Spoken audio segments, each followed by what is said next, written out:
Year 13 is finally getting around to it. So what I'm going to do here is I'm just going to go through a couple of examples from my worksheet I handed last week, looking at changes in demand and supply and how it affects allocative efficiency. And what I want us to see here is that there will be a change in how the surplus is distributed, if you like, or the area of the surplus for consumers and producers will change, but it will still be maximised. All right, and so that means that we still have allocative efficiency. So looking at this model here, do remember that for allocative efficiency to be achieved, we're not looking for the surplus to be equally distributed between the producers and the consumers, but we're just looking at that idea that they both are still getting the best gains from trade, if you like, that's what surplus means, possible. So looking at this before, I really encourage you to draw, like whenever you get asked to look at, say, a situation where you have to comment on the consumer producer surplus and allocative efficiency and whether it's increased or decreased, is you might get it like in an exam situation, but I reckon it's a really great idea to draw up like a little box like this. I'll do it in class with you. You're probably going to see me do this. And it doesn't need to be fancy, clearly shocking. But we've got kind of like a before situation and an after situation. So in this case, it's before and after demand, right?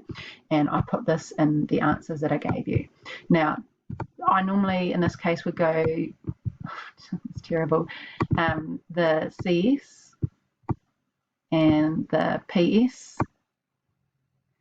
and we might have allocative efficiency if there's been like a loss or a gain in it or something like that. In this situation here, I can tell you nothing's going to change allocative efficiency. There is no government intervention here because although demand has decreased, the price has been able to adjust in the market. So market forces have been allowed to operate to reduce the price and the quantity to clear a potential surplus, right? So demand falls. If the price doesn't fall, then you'd have a surplus situation here, all right? So because the price has been allowed to fall and to clear that surplus, we are returning to an equilibrium that is lower, and there will be less surplus for both, but it's still allocatively efficient. So there's no problem here, okay? But looking at it before, okay, the consumer surplus before was A, B, and P, okay, just using the letters here. I'm not going to write it here. Well, I'll just write it a little bit. I just don't want to take too much of your time. A, B, okay, I can write it. P, it's these letters here. So it's the area of that triangle there. And you can calculate that if you had actual numbers. You could calculate the height times the base half times 0.5, and that will give you the area of this triangle.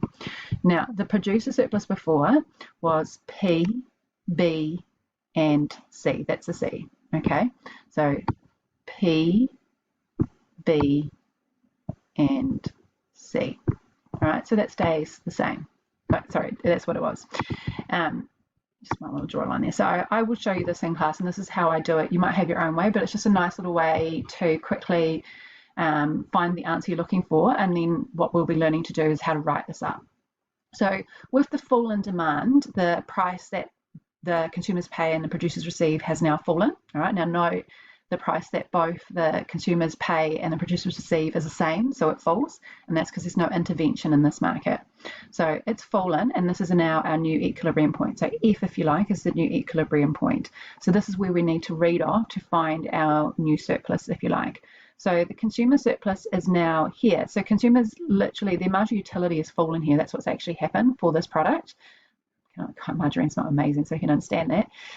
So we now read off this demand curve here. And so the price they're willing to pay on the earliest unit is actually here. All right, we can't calculate much here because it doesn't join the price axis, but the top of the demand curve is here. So we'll be reading off here, down to F, and over to P. So now here we would write, I'll try to write E, I want to write in blue, never mind, sorry, F, it's terrible writing, and P1. All right, so from ABP to EFP. So you can kind of see that they're taking up a bit of what used to be the producer surplus as well as some of their old surplus here as well. Okay, so that's fine. They're absorbing part of the old producer surplus and keeping part of their own. And then you can see that this area here has been lost. We'll talk about that in a moment. The producer surplus is now this area here, P1, F to C. So this hasn't changed. The marginal costs have not changed. So supply is the same. All right. The only difference is now producers are getting a lower price and a lower quantity. So they definitely have a much smaller surplus. It's actually less than half of what they used to have. So they used to have P, B, C, and now they've just got this little P1, F, and C. So I'm going to put here P1, F, and C. All right, in terms of allocative efficiency, it is still allocatively efficient. Yes, I mean, for both of them, it is smaller. Okay, yes, consumers are paying a lower price. So the gain they have there, they've sort of gained a bit of surplus from producers, right? I think, I won't name you, but one of you asked about this. They have gained, say, some surplus here, but then what they're willing to pay for this product has actually decreased. So the gain is not really that much. But have a look at the quantity. There's actually a significant drop in quantity here. So we can definitely say that the drop in how many units of margarine they can buy has fallen quite considerably, and that kind of offsets the fact that they pay a lower price. So their surplus is smaller, plus the fact that they actually value this product less. So the surplus is definitely smaller. Producers, without doubt, their surplus has fallen. They have a lower price and they're selling a lower quantity. So their surplus has definitely fallen. So you do need to read the graph in terms of looking at whether the surplus has increased or decreased. In this case, we can categorically say yes, it's decreased for both. And if we were to add up the area of this one and this one, so the consumer surplus and the producer surplus, then the net social welfare, which I talked about in my last video for allocative efficiency, net social welfare is a term that just means allocative efficiency. Right? Some people talk about it in SW, like another little abbreviation, I know, is the same as allocative efficiency. It's the idea of the total welfare to society when you add up all surpluses. And this is something that we will kind of refer to in class, but generally we just refer to allocative efficiency. So the total surplus for society, the CS and the PS in this case, is going to be smaller, right? This triangle here is much smaller than that. However, that doesn't mean that we've lost allocative efficiency. The area of surplus that's lost, pretty much A, B, E, and F, like this, what would you call that, a wedge? I'm not sure what it's called in maths or whatever. This area here, if I was to, can I just shade it green? I think you'll cope with it. So let's just shade it green.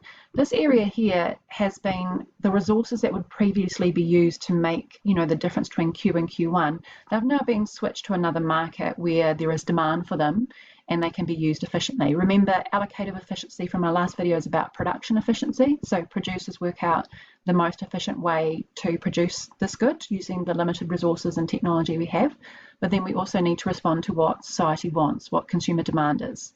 There isn't the same demand for this good anymore, so those resources that were used to produce this level of margarine have now been transferred to another market where there is more demand for it. And in the case that we were looking at, that would be the butter.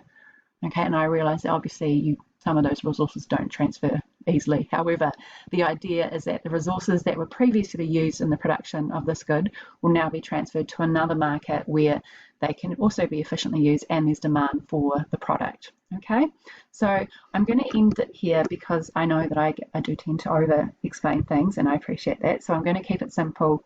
I hope this is helping you in your journey to understanding consumer and producer surplus and also the concept of allocative efficiency. Ka kite.